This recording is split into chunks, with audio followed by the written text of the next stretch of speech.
ഇന്നു മുതൽ നമുക്കിവിടെ ഓണപ്പരിപാടി സ്റ്റാർട്ട് ചെയ്യാൻ കേട്ടോ. നമ്മുടെ ഓഫീസിൻ്റെ വകയല്ല, ട്രാൻസ്ലേഷയുടെ വകയായിരുന്നു പരിപാടി. പിന്നെ ആദ്യം പോയി അത്തപ്പൂക്കളമൊക്കെ ഇട്ടു. അത് കഴിഞ്ഞിട്ട് നമ്മൾ നേരെ പരിപാടി നടക്കുന്ന സ്ഥലത്തേക്ക് പോയി. പ്രോഗ്രാംസൊക്കെ ഓൾറെഡി സ്റ്റാർട്ട് ചെയ്തിട്ടുണ്ടായിരുന്നു. പിന്നെ നമ്മൾ പോയി അത്യാവശ്യം ഭയങ്കര ക്രൗഡൊന്നും പറയാനില്ല, അത്യാവശ്യം ആൾക്കാരൊക്കെ ഉണ്ടായിരുന്നു കേട്ടോ. നമ്മൾ പോകുമ്പോൾ അവിടെ മലയാളി സ്ട്രീമാൻ കോമ്പറ്റീഷൻ നടന്നുകൊണ്ടിരിക്കുകയായിരുന്നു. ഒരുപാട് കണ്ടസ്റ്റൻസ് പാർട്ടിസിപ്പേറ്റ് ചെയ്തിട്ടുണ്ടായിരുന്നു. ഇതിപ്പോൾ എങ്ങനെയാണെന്ന് വെച്ചാൽ ട്രാൻസ്ലേഷ്യയിൽ ഒരുപാട് കമ്പനീസ് ഉണ്ടല്ലോ. സോ അവിടുന്ന് ആർക്കൊക്കെയാണോ ഇൻട്രസ്റ്റ് ഉള്ളത് അവർക്ക് എല്ലാവർക്കും വന്ന് കോമ്പറ്റീഷനിൽ പാർട്ടിസിപ്പേറ്റ് ചെയ്യാം.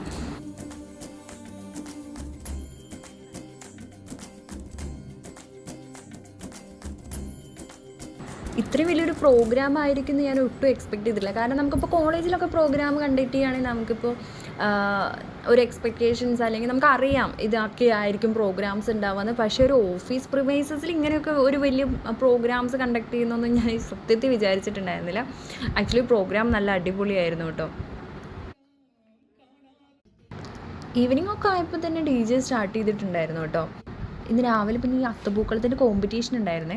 അപ്പം ഞാൻ പിന്നെ അതൊന്ന് കാണാൻ വിചാരിച്ച് മുകളിൽ പോയി. ഭയങ്കര ഡിഫറെൻ്റ് ആയിട്ട് ഓരോരോ ഡിസൈൻസ് ഇട്ടിട്ടുണ്ടായിരുന്നു കേട്ടോ. ആക്ച്വലി നല്ല രസമുണ്ടായിരുന്നു.